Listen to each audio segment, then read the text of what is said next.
Hello, thank you so much for joining us today.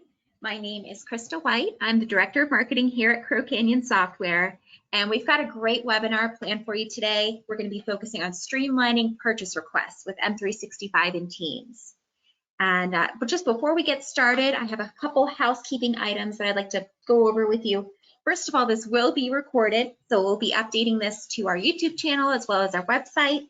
And if you've registered for the webinar, we will also send you the recording tomorrow, so you'll have that. You can reference back to it. Also, this will be more of a high-level webinar. I would definitely encourage you to go ahead and get a one-on-one demo if you're interested in learning more and if you have any questions specific to your organization. But that being said, we do also encourage questions. So if as we're going through, have any questions, wondering about any features or anything, don't be shy. Use that question box. We're here for you. Now, I'd like to go ahead and kick things off here and introduce Ryan Stefani. He will be demoing our purchasing solution today. He's our solutions architect. And we at Crow Canyon, by the way, we've been in business for over 25 years. We're GSA certified. We're a Microsoft preferred business application. We're also a California certified small business. So we've got a whole lot of great credentials and all that good stuff, but I know you're not really here for us. We're all here to see what this purchasing solution can do. So with that being said, I'd like to go ahead and hand things off to Ryan. Thank you, Krista. Okay, let me get my screen showing here. We'll do clean. There we go. Okay. Let's do the P's and Q's first. Talk about, kind of the architecture of the application, how it sits, what it's built on, and then we'll get into the particular workflow around submitting a purchase request, approving a purchase request, and then a branch. Foreshadowing, right? What does that mean? Well, we'll talk about it when we get there. But in short, are we connecting to an ERP system, or are we going to run kind of the receival of goods through this Crow Canyon Nitro purchaser? So first and foremost, if you're looking at my screen right here, these are like a smattering of our out-of-the-box applications that we offer for Office 365. So if you have interest in any of these guys above and beyond purchasing, just give me a shout. I'd be happy to do a demo on any of these applications. But what you're going to see right here in the URL is, crowcanyonsystemsinc.sharepoint.com. And this is my SharePoint demo tenant, right? Crow Canyon's demo tenant for SharePoint. So what does that mean?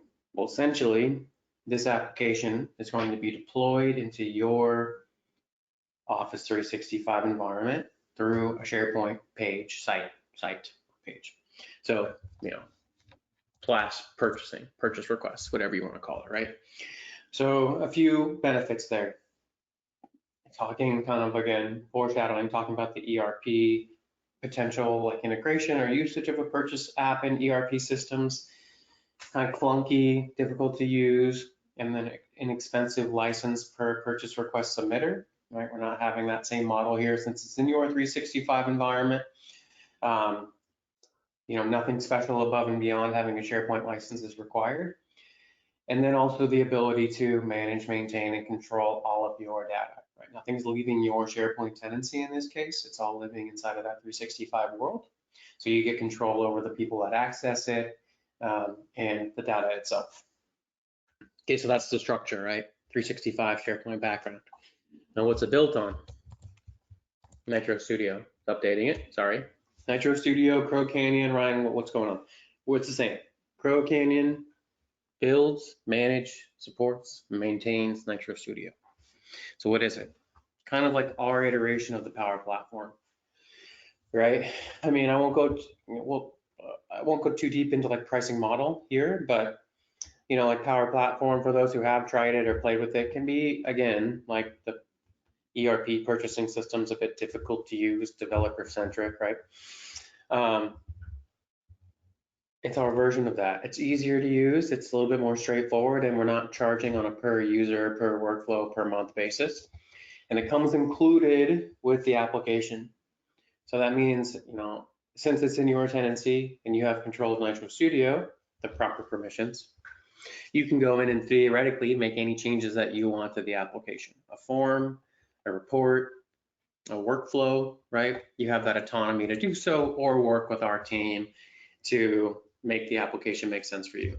Typically, it's a little column A, a little column B, right? So the reason I talk about that, bring it up before I really get into the workflow itself is let's talk about the purchase request form. And 10 years of doing this, I don't think I've met or seen a company that has the same form as another company, right? Just everyone's purchase requests are different, whether they're paper-based or they're sending emails. The metadata that they want to capture, like if you're a nonprofit or a government entity and you're working with grant codes or accounting codes or budgets, whatever it may be, those are all going to be specific to the organization that we're working with. And again, just kind of highlighting Nitro, we have the flexibility to do that. Hey, I don't want my end users picking purchase agent, right? I don't want them to mark priority because it's always going to be high when I'm change and move it. Hey, you know what I want? I want to put grant code and accounting code on the form, right? So very easily and straightforward can we come in and can we capture the metadata associated to your organization, right? Drag and drop it over. It's intended to be very easy and straightforward. So again, the reason I talk about this before I get into the actual demo is because our form is an out-of-the-box form, right? And what we've done is we've created a bunch of different metadata columns in hopes to capture some information to route this purchase rec for approval. So right off the bat, a lot of you are probably like, oh, well, I need this or that or the other. And, going back to that form demonstration, no problem. Any information you want to capture on the form, you can. And then think of like, what do we need information from the end user to route for approval, right? So is it department, purchase request webinar? What's today? November 16th, crazy. It leaves the end of the year already. Type of purchase, is it budgeted? Okay, if they did mark priority, critical, right? And then down into the individual line items, right? Here's the vendor, here's the accounting code, right? So all of this is tying back to that potential approval process, which I'll show here in a second, but also gives us the ability to select potential purchasable items, right? And they can select from a catalog like I'm showing, okay? Desktops, Dell desktops, or they can free type in their own, let's see, keyboard, Amazon keyboard, right? I just had to buy a new one actually because my bulldog chewed through she got a little antsy when I was on the call and she chewed through my keyboard. It was like 15 bucks, 10. Right? So we'll say, okay, we need 10 desktops and we need 10 keyboards, right? So now I picked one from an asset catalog, but I also had the ability to free type in another.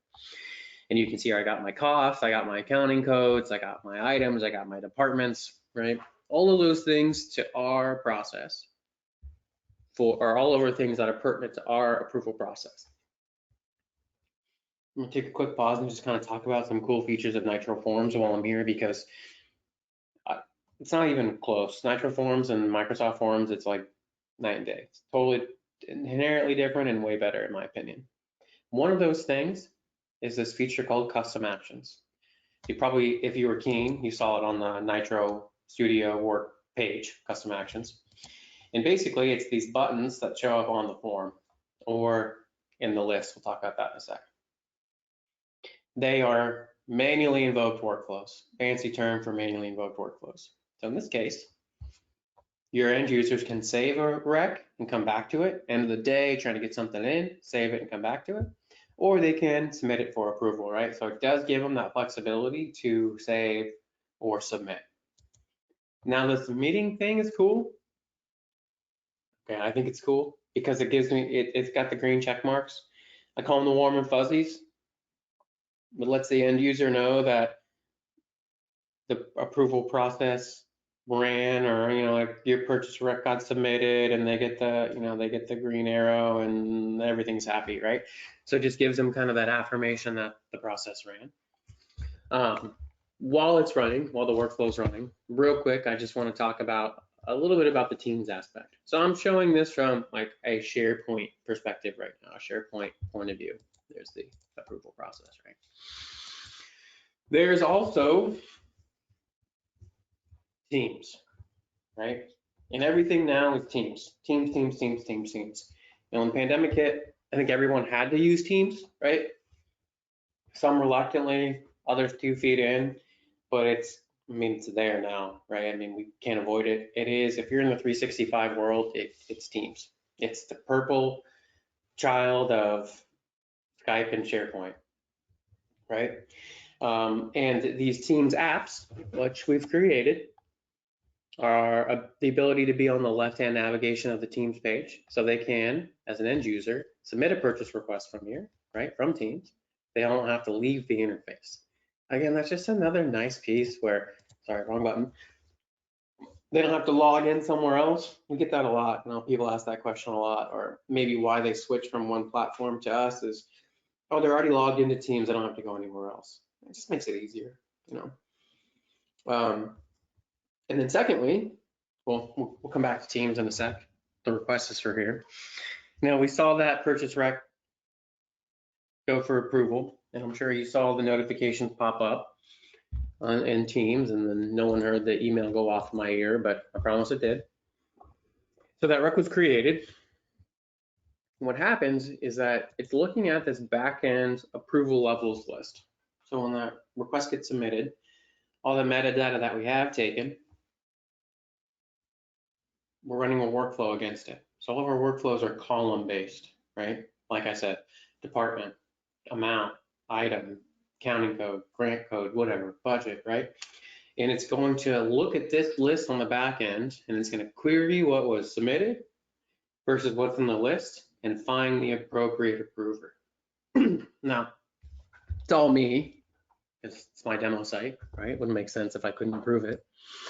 But yeah, it gives you that ability to determine, like, is it by department, is it by amount, type of purchase, multiple levels.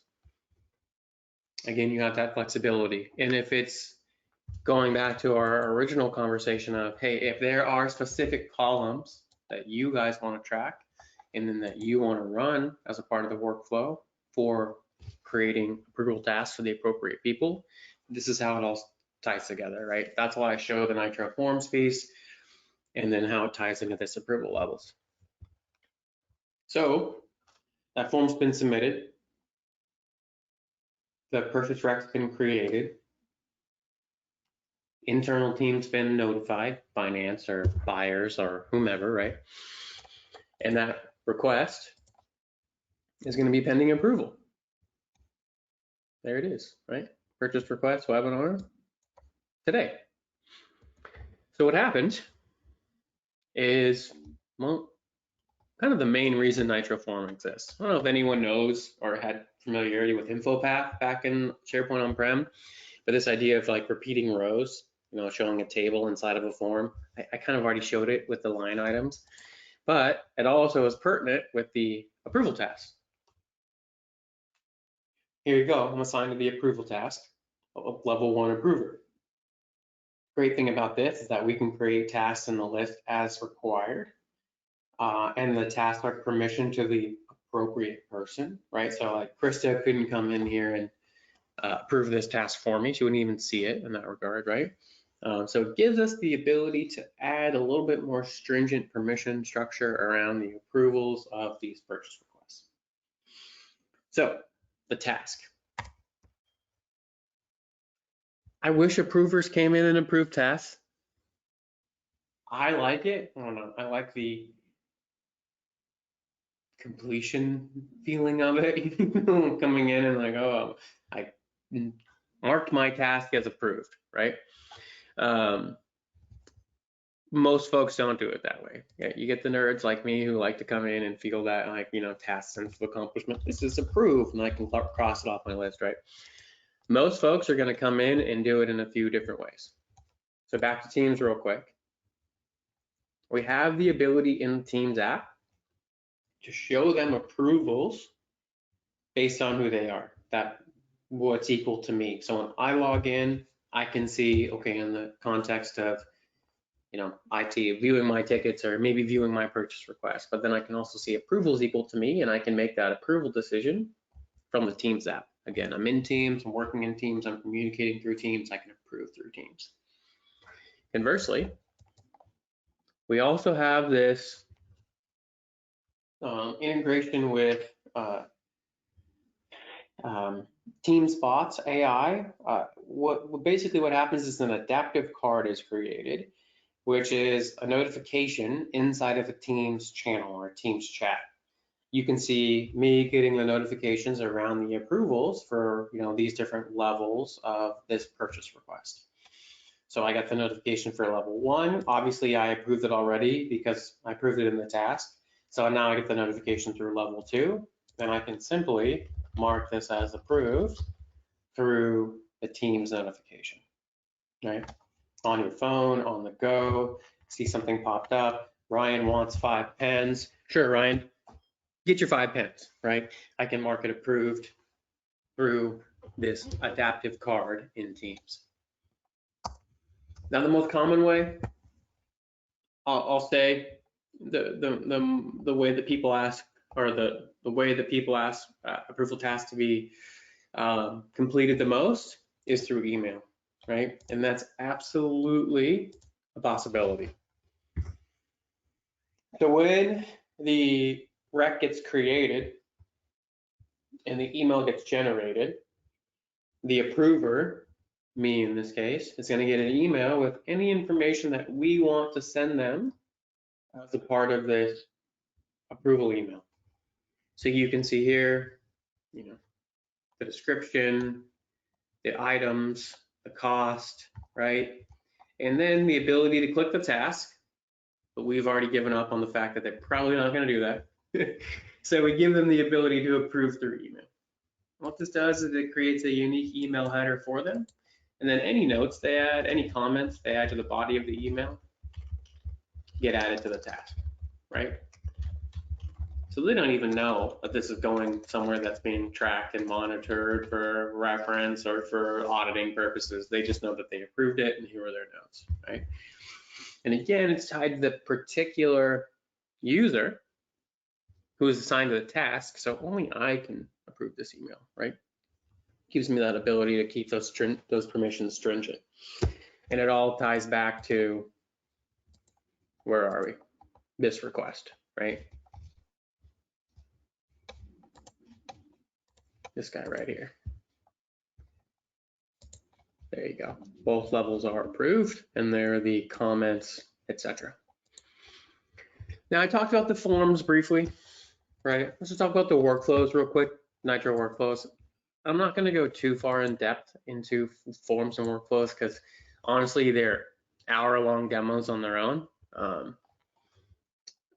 But I just kind of want to give you a taste because if you're like, oh, hey, I have some other processes that maybe don't quite fit into the out-of-the-box things that they offer, or I'm trying to replace InfoPath, or just to kind of give you a teaser, but also in context of purchasing, when a purchase request is created, we have these different actions that go out for creating, creating this workflow. That big one is sending an email. So these emails are a combination of rich text and information captured in the request, right? So someone asked me, can I put in a logo so they know it's from the organization and it's not spam? Absolutely. They can include hyperlinks, pictures, and then again, they can put in, any information captured in the form or in the purchase rec, as well as rich text. And then, like I said, this is included with the request application. So at any point in time, you're like, oh, hey, I want to update that email. They're not quite understanding it. I want to change the orientation. I want to add more. You have that ability to autonomously go in and make those changes. You don't have to rely on us to do so. Okay. Where am I? Dashboard. Here, approved. Okay. So we have different statuses, of your recs, pending submission, pending approval, and all that associated notifications that go out with them. So we'll talk about that a little bit while I'm on the workflow too. You know, if you want to remind someone that they have to approve something, that's a good one actually, right? Like, hey, you know, you want to remind someone that on the purchase request list that, hey, the dude that you, let's see if you click the right button. You know, the approval date is coming up and you want to make sure it stays on time and on task, right? So that you have that ability to also notify them based on date and time columns, right? That approved date, just to keep things moving along. Now, once we hit approved, we ping them as aggressively as we choose on how frequently or how quickly they should approve, right? It's been approved, now what? This is interesting. This is kind of like one of two ways we've seen people go through the purchase approval process with ProCanyon. The first is a wrapper to your existing ERP system. Touched on a little bit earlier. And it's, you know, how do I send information that I capture in the SharePoint to the ERP, right? And as a part of that workflow, what we have is the ability to run a REST API and send the information from the SharePoint list, the purchase request list, to the targeted third-party system through a query, a REST API call. And it can push and pull information from SharePoint to said system. It can be live, meaning, you know, you make a selection in a column that is live in that ERP system. It can be synced daily, twice daily, 3 times daily, right? And we have experience with a lot of the big players. SAP, which I think is Concur, yeah. NetSuite, Dynamics, a slew of other ones, right? And the, you know, the integration list grows, you know, every week, I feel like. So in theory, that's where the process for, you know, someone using this as a wrapper to your ERP system would end, right? The rec is submitted, it's approved. Then once it's approved, it ticks that status, right? You know, the condition of the request status, is it alphabetical? Yes, Ryan. Status equals approved, right? Fires us off, makes that call, and then pushes the information to the ERP system, cuts down on duplicate data entry. Saves on ERP licenses, saves on headache from the AP finance buying team, right, to duplicate data entry, etc. And then again, conversely, you can, once that is completed in the ERP system, push it back into SharePoint for notifications to those end users. Now, if you're like, hey, I'm just using paper, paper and email, like how do I like actually like track, you know, can I track this in the system as well? Absolutely. And you can do it like you can track in the system without a back-end accounting software or ERP system, or you can track in here and then push it to ERP. I mean, really, the flexibility is quite endless when it comes to the SharePoint. That's why it's nice to build on top of. But we talked about that integration. Let's talk about just like tracking, updating, creating POs, pulling reports data inside of the application now, right? So this is the other side of the branch I talked about earlier, the ERP side, wrapper to the ERP, and now it's tracking the information internally. So here's that, you know, the one that we went through the approval process with. We got our items, we got our status, so you can update the PO status. And again, this is nice because the drop downs are going to be whatever you guys want. This is just some dummy demo data, but let's say it's shipped from vendor. Okay, it's nice because now we can notify the request submitter that, hey, your desktops and keyboards are on their way. And then you can go in and you can mark their goods as received, right? So let's say you got 5 on one shipment, 5 are coming on another.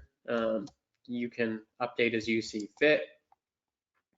You can, if you have proper permissions, go in and actually update the appropriate price. Let's say it was like supposed to be $1,200, but tax changed again silly, right? And it's 1,300 now. So you can go in if you have the right permissions to go and actually populate the actual cost.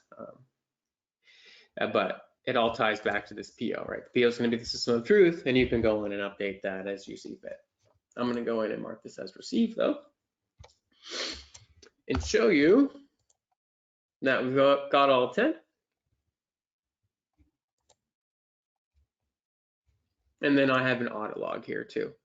Hey, Ryan received 5 on this day. He received 5 on that day. We have 10 total, right? So you do have a full audit log as who received it, when they received it, what they said when they received it too, if required. So it does give you that kind of full history of what happened with a particular item too. We got our keyboards. Going to mark these as complete or received, complete, and move this thing along.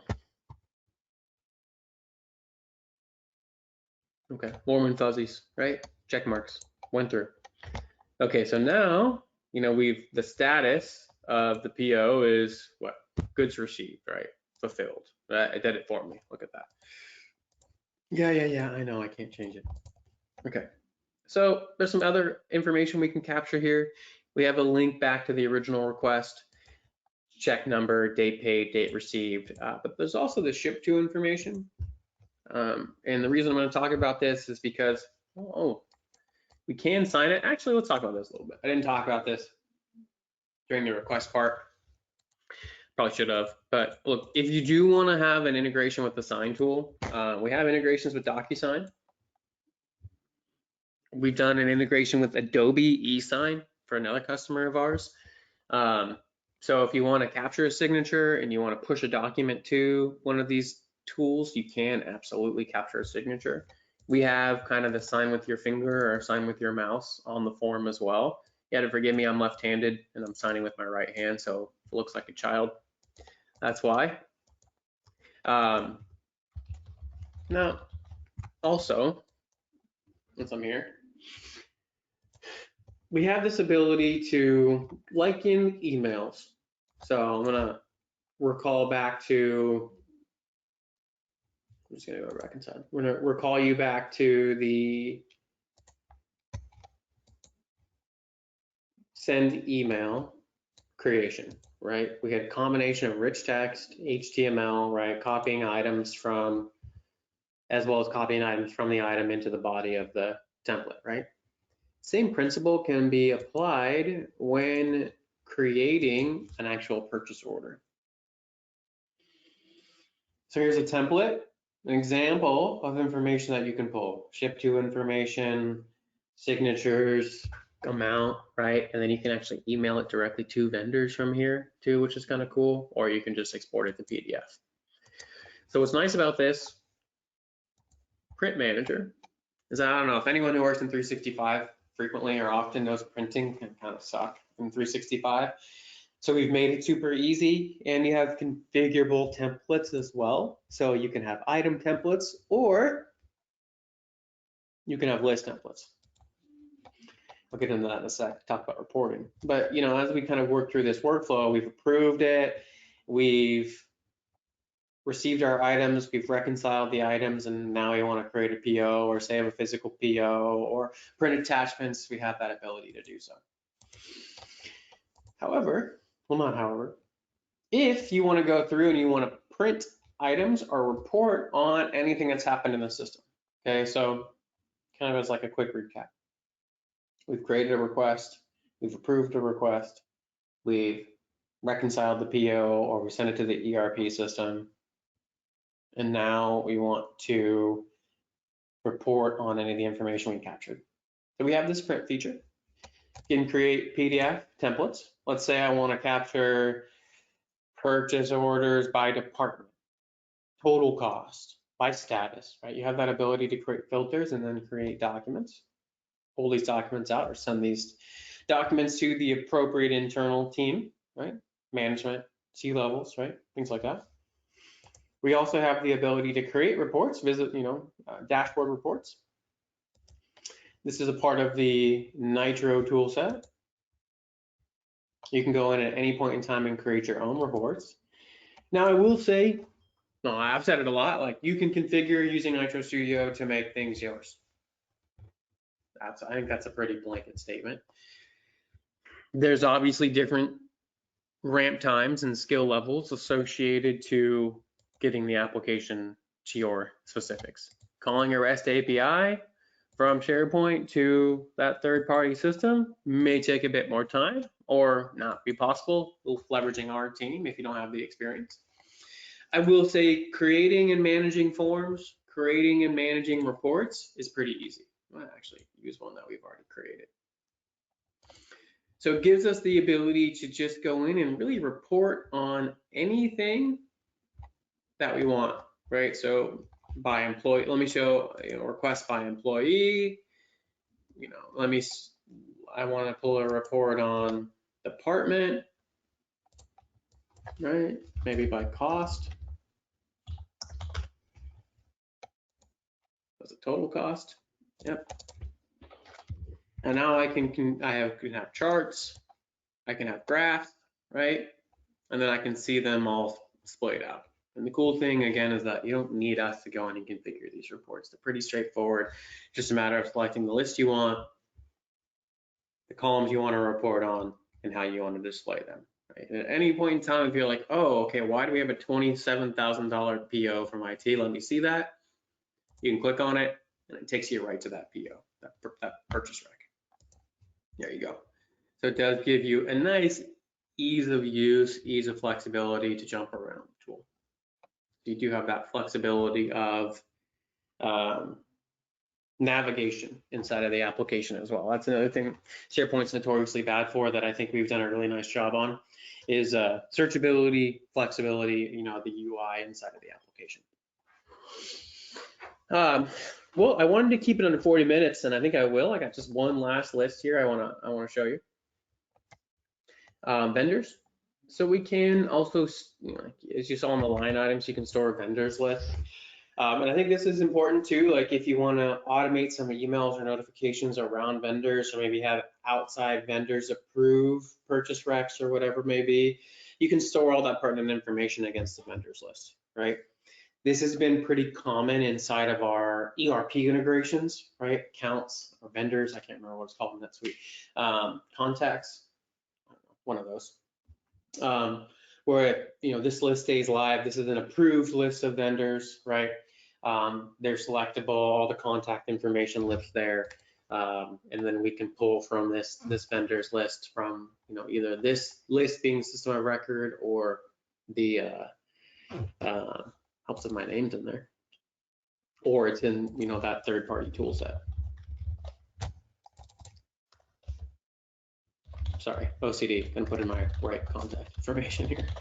Yeah, so it's just another way to kind of flesh out work control, I guess is the better way of how recs can be submitted, who recs can be submitted for, etc.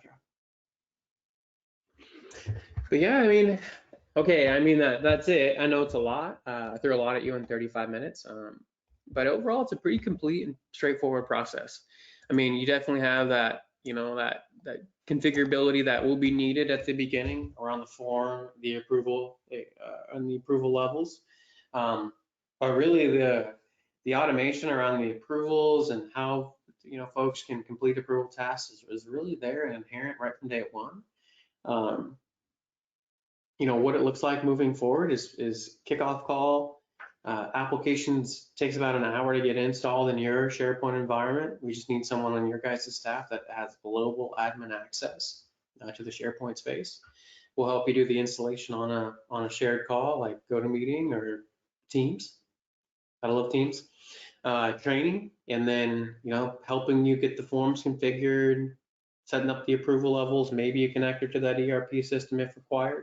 And really a go live time of, gosh, feels like 4 or 5 weeks, honestly. I mean, it's a pretty quick turnaround. So yeah, I mean, if you have any questions, feel free to throw them in the chat now, or if you want to reach out to me directly, I'm more than happy to take those questions or calls. You can ping me on Teams, or you can reach out to my email. I threw it in the chat there I threw it in the vendors list for those who are interested. It's just my first name, my last name at ProCanyon. Feel free to give me a call.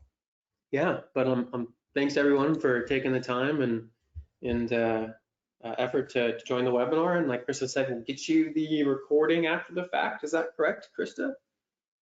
That's right. I'll go ahead and send that recording out to you tomorrow, everyone. Perfect. Well, thanks everyone. I don't see any questions in the chat, so I'm gonna assume that no one has any unless you got any last second ones, but if not, I'll let y'all go, and you guys have a great day.